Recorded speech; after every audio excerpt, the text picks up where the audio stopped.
to discuss on this wonderful topic. As we say that women's rising participation in economic development is a crucial aspect of creating a more equitable and sustainable world for all of us, with increasing number of women entering the workforce and starting towards a more diverse and inclusive future. In this context, media also plays a crucial role in promoting and supporting women's participation in the economic development as a whole. And I can't see faces in the front sitting out here for hearing this wonderful discussion. I would say, once again, this is a very interesting chit-chat and discussion on women and rising participation in economic development and the role of media in it. To understand this deeply, we have been joined by some of the distinguished women from diverse fields. Yes, I would like to invite Ms. Kavita Thakur, who is with us right now. She is the Vice President, Media, South Asia, Insights Division, Kantar. Ms. Kavita Thakur, please welcome on the stage with a huge, huge round of applause for you. Ms. Kavita Thakur. Along with her, I would like to invite Krishna Rao Buddha, Senior Category Head from Parle. Krishna Rao Buddha, please welcome sir on the stage for this discussion. We have Ms. Mithila Saraf, CEO, Famous Innovations. Please welcome Ms. Mithila Saraf. Please welcome on the stage for this discussion. Along with this, I would like to hear more of applause for all our distinguished guests who are here for this interesting chit-chat. We have Ms. Shalu Zala, who is the head brand and Marcom Enterprise, Vodafone Idea Limited. Please welcome on the stage and please put your hands together for all our distinguished speakers on the dais. I can't hear. Should I do that? Okay, we have Ms. Sonal Shah, who is the National Head Sales, Z. Please welcome Sonal for this discussion. And without a further delay after this, let me invite Ms. Deepika Singh, who is a learning facilitator and motivational speaker, to chair this session. Of course, yes, you will now take it forward from here, from me, to take this session forward. Yes, this is all yours. Thank you so much. I've taken 2 mics today. Thank you so much. You have great energy. Thank you so much. It's wonderful to hear this. Hi, everyone. Hi, everyone. I have good news and I have bad news. And I'm going to dispense with the bad news first. The bad news is that women's participation in the economic workforce has been falling. Last year, it stood at a dismal 18%. The good news is that this data doesn't take into account the informal workforce and also very small entrepreneurship, particularly in tier 2 and tier 3 cities. So that is heartening, which means that there are women who are doing a lot, which is just not getting captured. In fact, I heard a very heartening podcast where this gentleman who runs a short form content, video content app, he said there are a lot of women in tier 2, tier 3 cities who are learning how to apply makeup with this content. And they're actually offering makeup services during weddings and other, celebrations in their small little towns and villages. Very, very heartening. My first discussion point is to you, Mithila. A lot of this is being driven by individual creators, new age media. But does organized media see an opportunity here?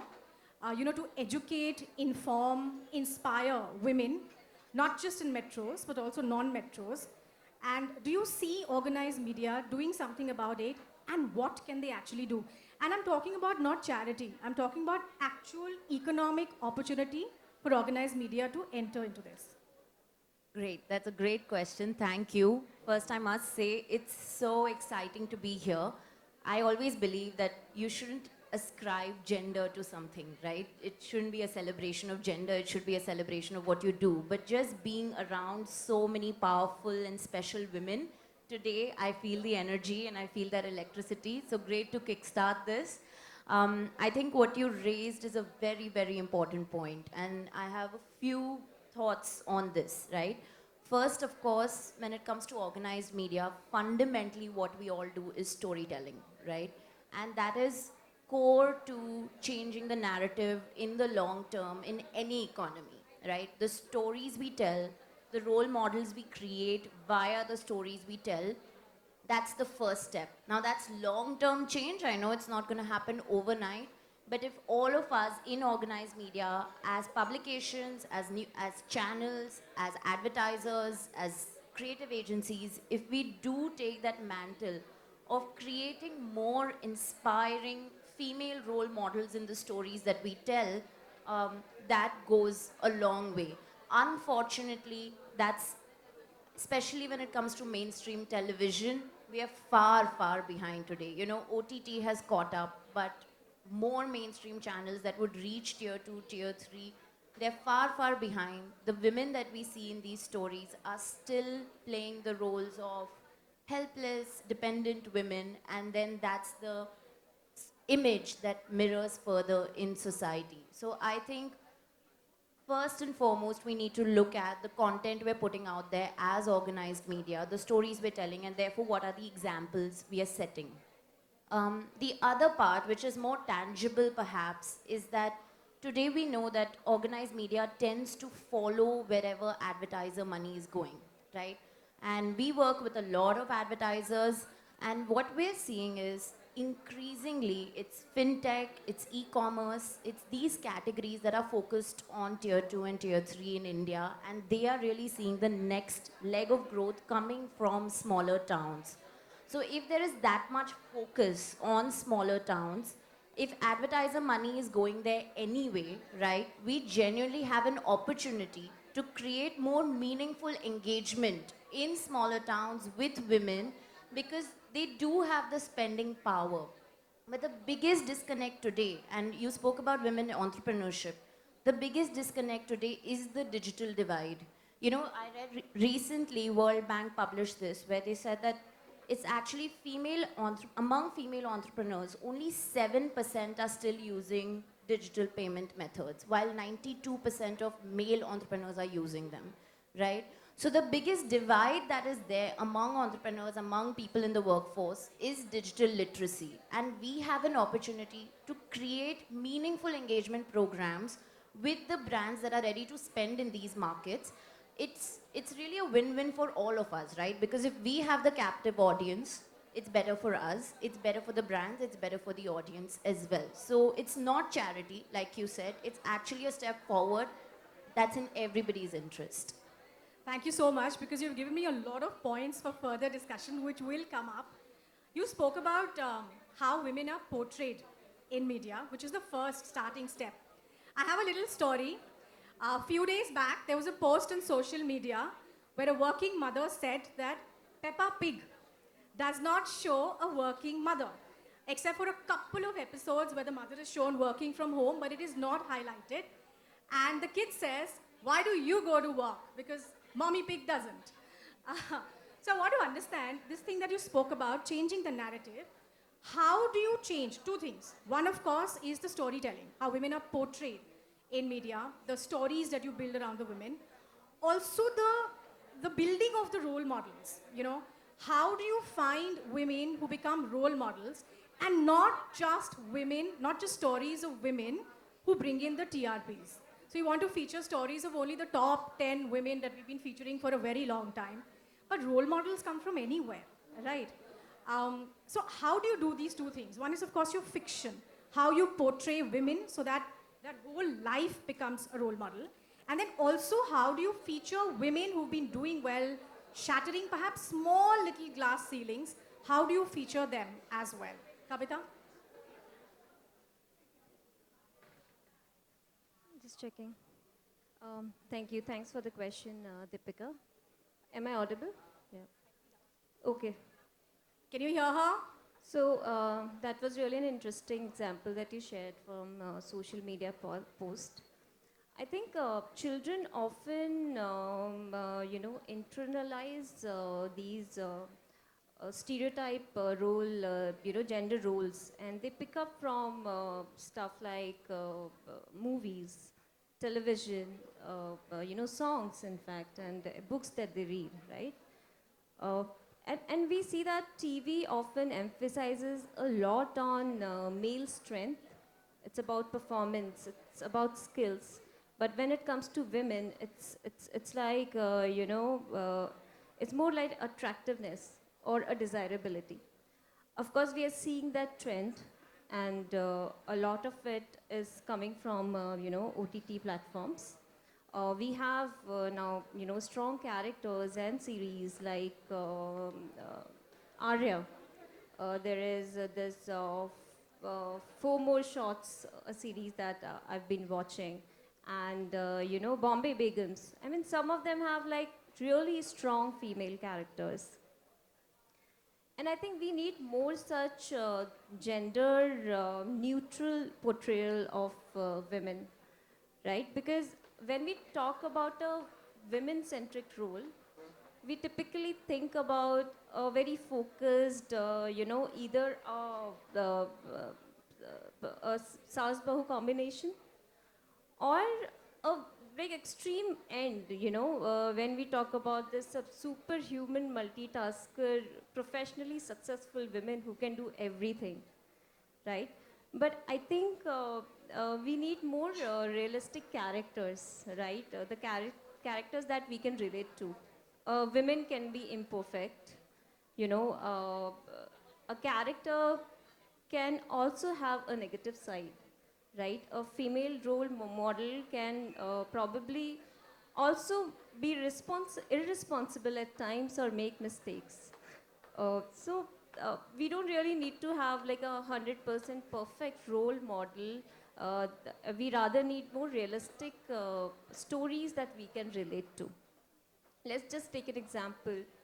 Um, Typically males, or a male character uh, will be probably portrayed as, missing a son's sports day or a daughter's annual function and not the other way around, of course. And a female who is probably, a female character who is probably working late in night at office will still ensure that everything is just running perfect at home. So that perfect wife, that perfect women, um, I think we should stop trying to create a hero out of every character, right?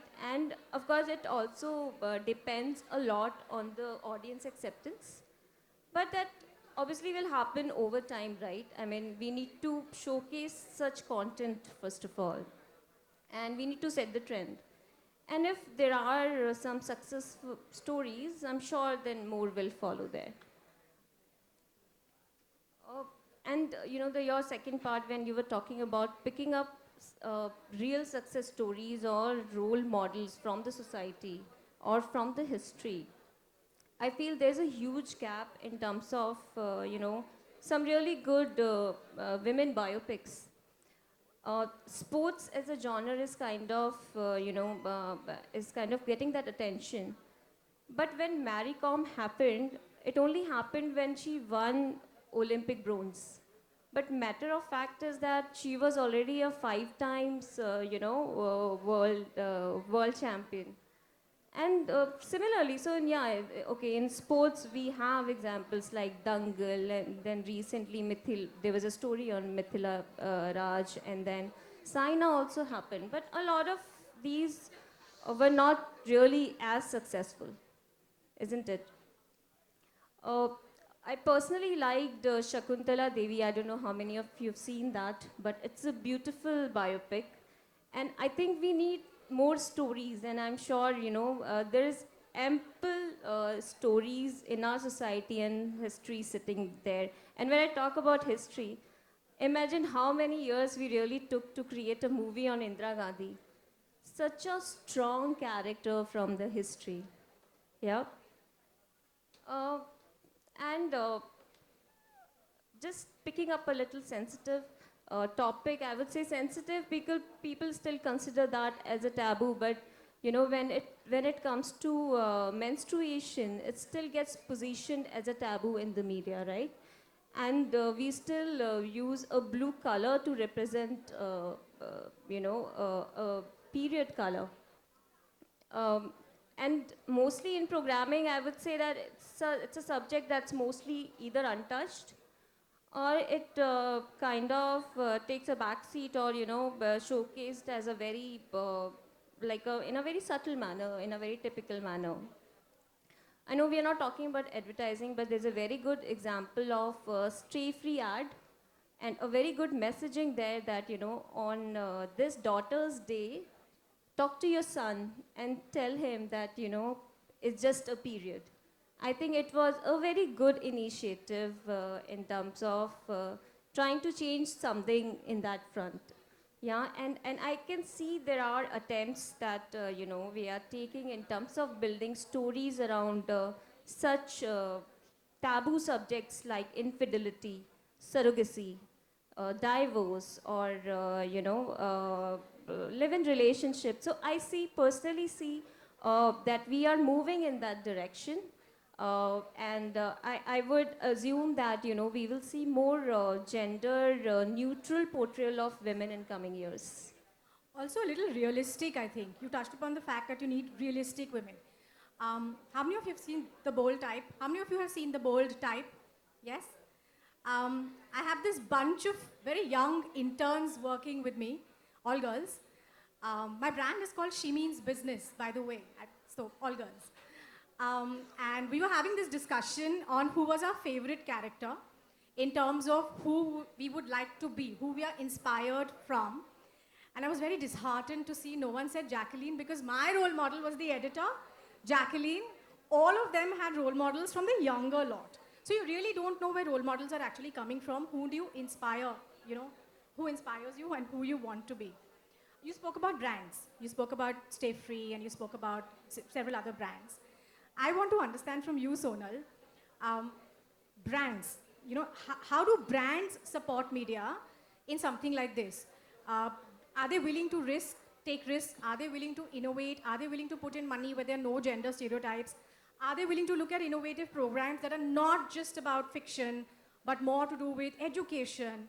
How do brands see this? Where is the money coming from? Who's giving this money? Thank you, Deepika. I'm audible.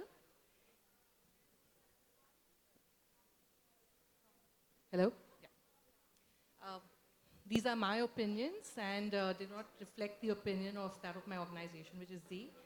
Taking from where you left in terms of how OTT is bringing in relevant content portraying women protagonists, actually, right from start with Z, we came up with very individual characteristics in terms of protagonists like Tara, Astitwa Ek Prem Kahani, and currently as well, if you see the fiction shows, each of them reach out to the tier 1, tier 2, where the women portrayed is not a homemaker, but who has various nuances of life that she's catering to, and who is an entrepreneur as well, which is a reflection of the current women.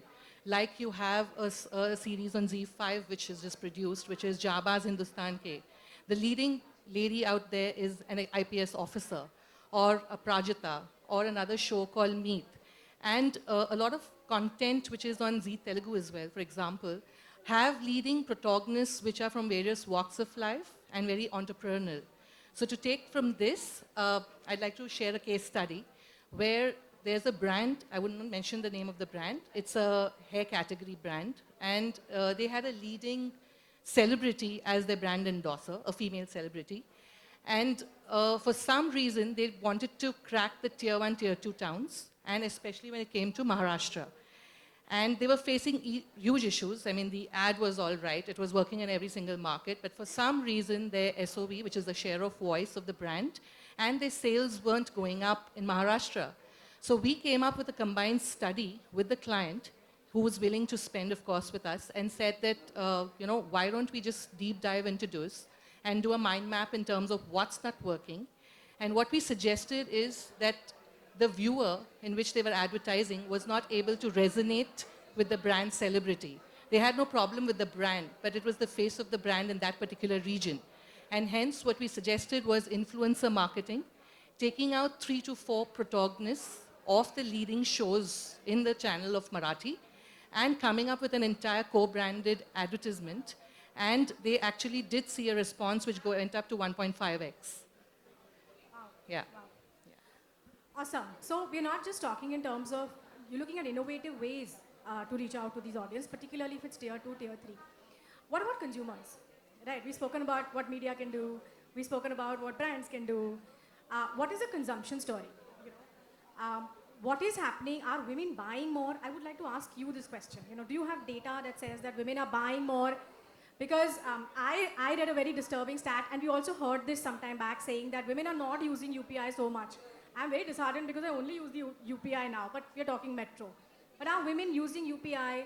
Are women only, it used to be said that they are backbencher drivers of consumption, but are they actually consuming now? Are they actually whipping out their UPI and consuming, or their card or cash, whatever? So what is the story with women and consumption? What is the data on that? Yeah. So, so as far as consumption amongst women is concerned, I think we've known for very long that generally women have been the key influencers as far as a lot of purchases across categories, not just consumer goods. I'm saying across categories, women have been extremely influential. So if you look at even a small town wherein a shopkeeper actually would sort of address a lot more women as Behenji, madam, or whatever, because he knows ultimately she is the one who's going to call the shots. So from there on, what we've seen is in the past decade or so, there has been a significant evolution in terms of use of technology. Advent of UPI for that matter, and several other initiatives besides zero bank account, like no zero balance bank accounts, opening Jandan Yojana under that, and other events like demonetization and GST rollout, etc., has actually propelled the usage of UPI amongst even the smaller town women, not just metros, but it is spread to the smaller towns as well. So a clear indication of that is we've seen e-commerce spreading extremely rapid in these smaller towns. So I'm saying e-commerce across, be it grocers, be it apparels, and lockdown definitely has actually further propelled consumption and buying behavior. It's actually sort of increased many folds the buying amongst women. Say portals like Nykaa and Myntra actually have been known that they have a significant section of purchases coming from women, and they've been swiping and using their cards left, right, and center. Not just that, actually, we've seen that besides e-commerce, even Q-commerce, which is now very fast making inroads into the smaller towns.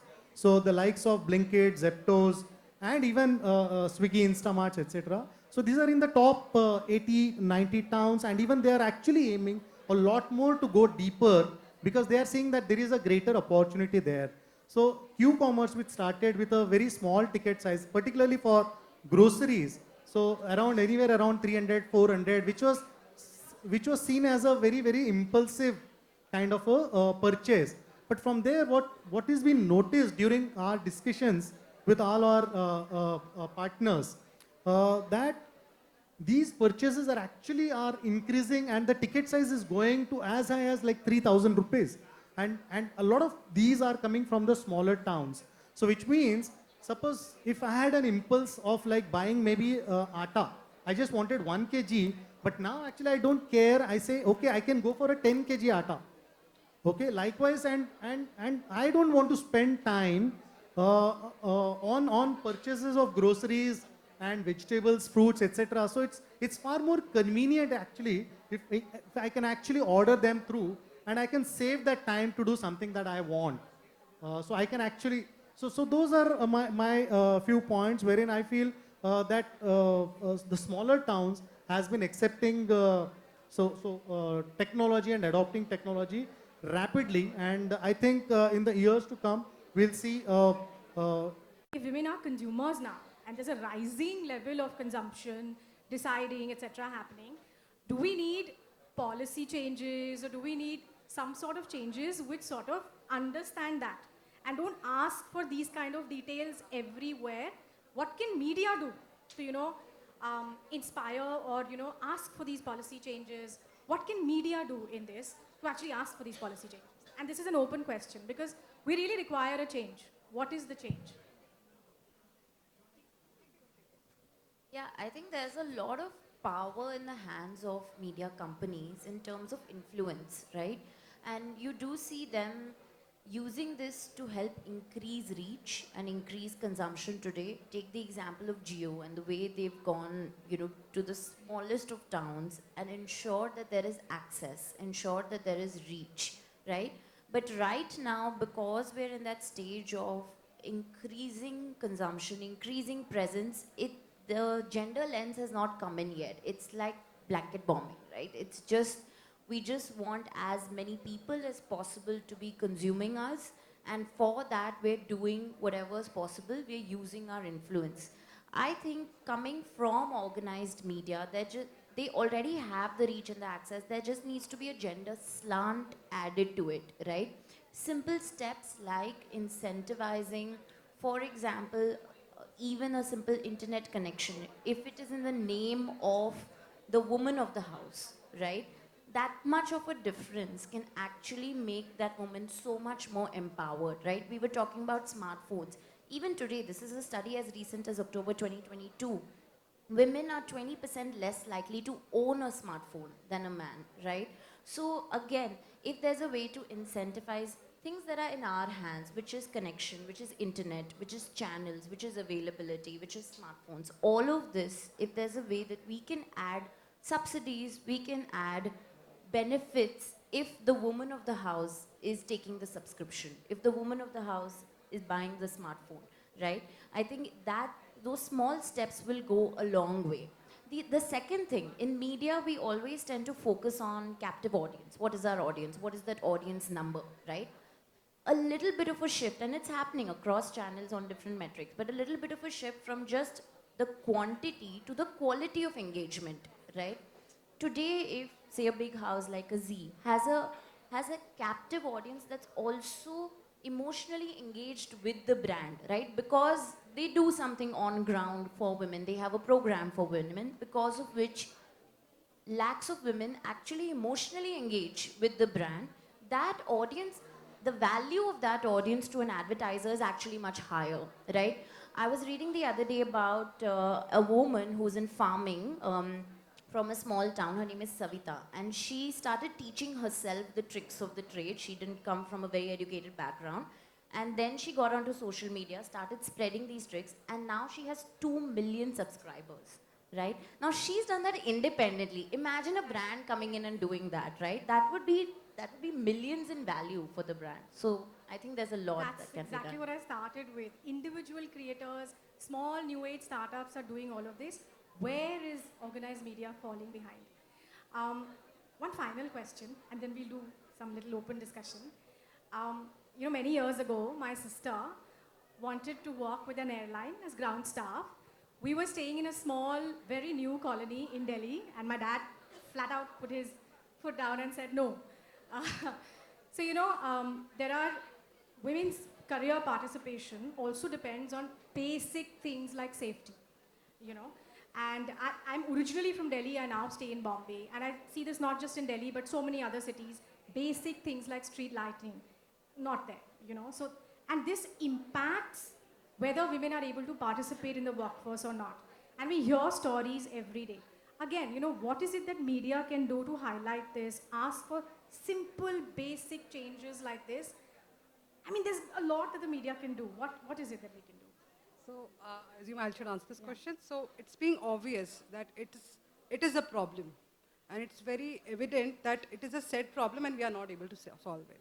And it is a prime concern not only in the 2-tier or 3-tier, but it's also been a concern in now the metro cities also, when we are expanding beyond the main city travel. Now, like for example, I'll take an example of Bombay. When the things have moved to Thane, things have moved to Badlapur, some things have, there are extending. Same thing with the Gurgaon. So I think here the main problem is that we are not doing a last mile connectivity. That's what I see.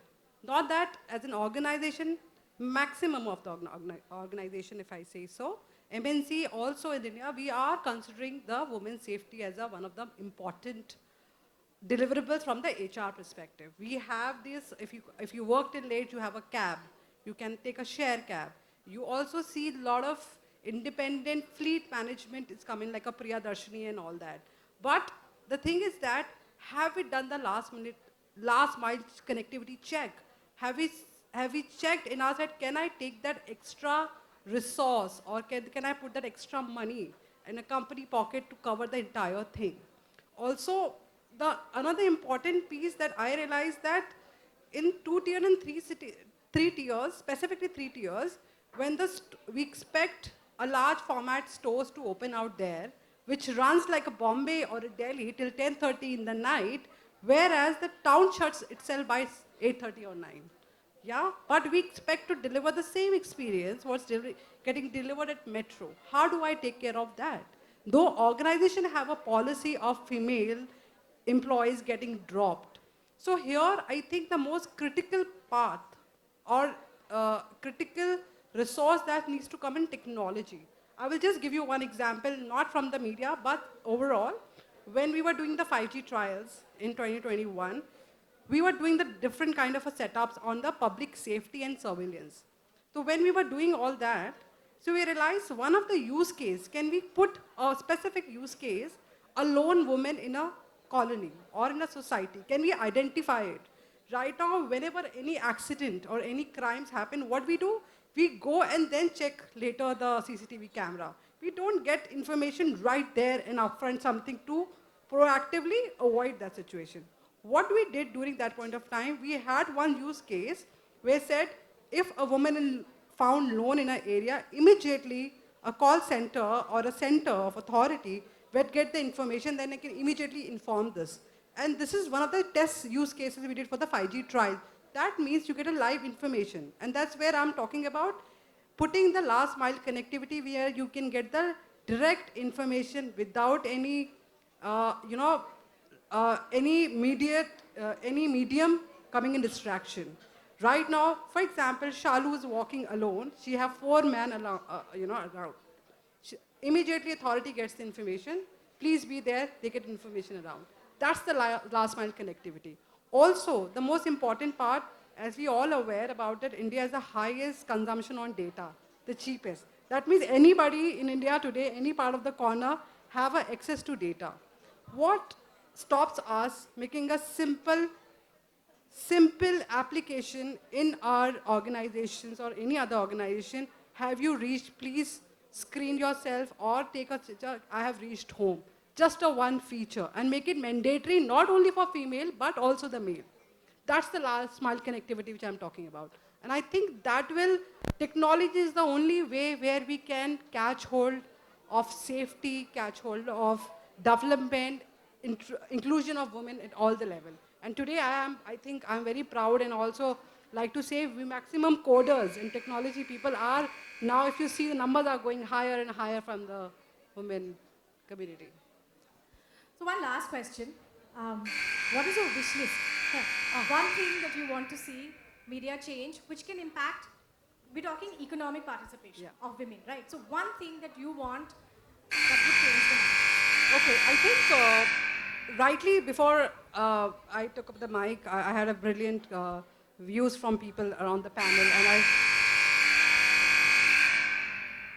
okay, I'll try to wrap up quickly. So important piece is the content. I will still come to that content piece. If you know, I'm a late 80s child. So my mom grown up with seeing this serial known as Udan, where a Kalyani wants to be the IPS officer. And there was a serial used to be known as Surbhi and other. The content that point of time by Doordarshan was so strong, so empowering, something like that early 2000. In fact, we have won award with Australian Broadcasting and Doordarshan. A brilliant content was put behind which was way ahead. I don't know what happened suddenly when the Saas Bahu thing came in and distracted everybody else to be watching Saas Bahu. Yeah, my wish list is to bring the content like that because we were way ahead of our time in early 2000 and late 90s. We had when there was a Pallavi Joshi show when people not even becoming IS and joined the Air Force. There was a serial way ahead of its time. I don't know. I think it's a broadcasting, firms. We must take ahead of ourselves in the content, and that's where, and not create a role model not only by sports. Yes, I think thanks to the government because they have initiated not only the wins but also the participation to get encouraged. I think similar thing. I think we'll end here because otherwise we'll have more bells ringing.